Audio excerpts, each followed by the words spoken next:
जी, पाकिस्तान की सियासत इस तरह से है कि हर गुजरते दिन के साथ बदलती है। और अब बात करें नून लीग की, तो नून लीग एक बार फिर जो है वो शिकार हो गई है गिरोह बंदी की, धड़ा बंदी की। और दो धड़े इस वक्त मौजूद हैं। एक वो जो मियां नवाज शरीफ के साथ हैं, उनकी किचन कैबिनेट जो ये कहती है कि जनाब एंटी इस्टेब्लिशमेंट बयानियाँ ही हमें आप बचा सकता है। जिस लेवल पे पिछले 16 माह में महंगाई गई है, उसके साथ साथ जो लोगों को जो है वो नौकरियां गई, पेट्रोल की कीमत बढ़ी, शाय खुर्दनोश जो है उनकी कीमत बढ़ी, आटा 160 रुपए किलो तक चला गया। तो ये उनका ये ख्याल है कि इन तमाम चीज़ों के मुकाबले में अगर एंटी इस्टेब्लिशमेंट किस्म का बयानिया लाया जाए तो वो कामयाब हो सकता है। नून लीग के जो जराए से हमारी बात हुई और जो खबर हम अंदर से आपके सामने निकाल के लाए हैं, दूसरा जो धड़ा है वो ये चाहता है कि मफाहमत की सियासत की जाए।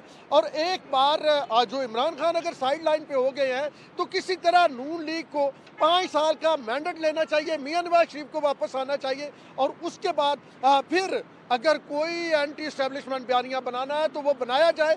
ये जो धड़ा है उस बयान के खिलाफ है जो मियां नवाज शरीफ ने दिया दो जर्नैलों के हवाले से और जजों के हवाले से, कि उनका पहले जो है वो जनाब उनको सामने लाया जाए और उनका ट्रायल किया जाए, यानी उनको उनसे उनके जो उन्होंने हरकतें की हैं उनके जवाब मांगा जाए। तो इस हवाले से नवाज शरीफ का जो बयानिया है वो अपनी पार्टी में नहीं माना जा रहा। अब पार्टी से एक और पार्टी जो है वो बनने की भी खबरें सामने आ रही हैं। और इस्लामाबाद के जो हल्के हैं, जो इस वक्त मैं खड़ा हूँ रावलपिंडी और इस्लामाबाद के संगम पे, बड़ी इंपॉर्टेंट जगह है फैज़ाबाद, और यहाँ से रावलपिंडी भी करीब है और इस्लामाबाद भी। तो यहाँ पे जो फैज़ाबाद के पास खबरें हैं, फैज़ाबाद की खबरें ये है कि जी नून लीग के कुछ रहनुमा जो हैं वो नाराज़ होकर साइड लाइन हो गए हैं और आने वाले दिनों में वो कोई नई पार्टी बना सकते हैं। उस पार्टी में सिर्फ नून लीग वाले नहीं होंगे, बल्कि मुस्तफ़ा नवाज खोखर एंड कंपनी भी उस पार्टी का हिस्सा बन सकती है। तो ये हमारे ज़राए बता रहे हैं। अब बड़ी जो है सूरत हाल अजीब व गरीब हो गई है। एक तरफ खाबर मानिका साहब पकड़े गए हैं जो बुशरा बीबी के पहले शोहर थे। अब आगे उनके जो बेटे हैं उनके हवाले से भी इतलात हैं कि एंटी करप्शन को वो भी मतलूब है। और फिर बुशरा बीबी पे प्रेशर आएगा जब उनके बेटे पकड़े जाएंगे। तो वो एक गुत्थी उस साइड पे चल रही है, दूसरी साइड पे इमरान खान जो है उनका मामला है। और सबसे अहम है अब मियाँ साहब की वापसी। नून लीग वाले कहते हैं कि मियाँ साहब आराम नाल आ जाओ, एक बार बैठे, मुल्क में आए, अपने केसेस ख़त्म करवाए और उसके बाद फिर आप कोई बयानिया बनाना चाहते हैं तो बनाएं। जबकि मियाँ साहब का ये ख्याल है कि अगर एंटी इस्टेब्लिशमेंट बयानिया नहीं बनाते, और करीबी जो मियाँ साहब के लोग ये बताते हैं कि आप एंटी इस्टेब्लिशमेंट बयानिया नहीं बनाते तो फिर नून लीग को जो है वो मसाइल बढ़ जाएंगे, इलेक्शन जीतना मुश्किल हो जाएगा। तो अब ये लड़ाई चल रही है इस वक्त नून लीग के अंदर। लंदन में इसी पे इजलास हो रहे हैं।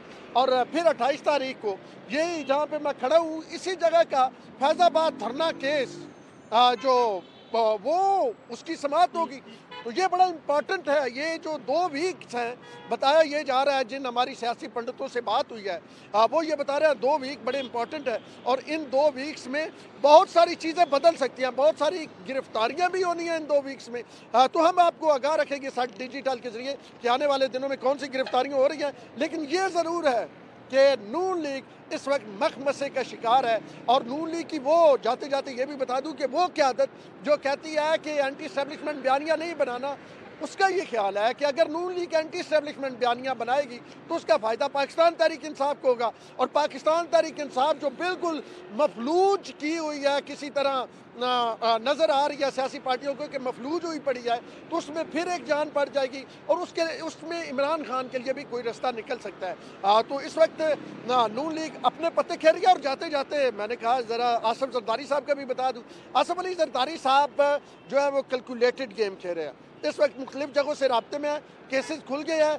44 के करीब जो नैब रेफरेंस है वो अदालतों में पेश हो गया है सुप्रीम कोर्ट के फैसले के बाद, बाकी भी होने हैं। तो आसफ अली जरदारी कैलकुलेटेड खेल रहे हैं, लेकिन अभी समय जो मुश्किल है वो नून लीग के लिए।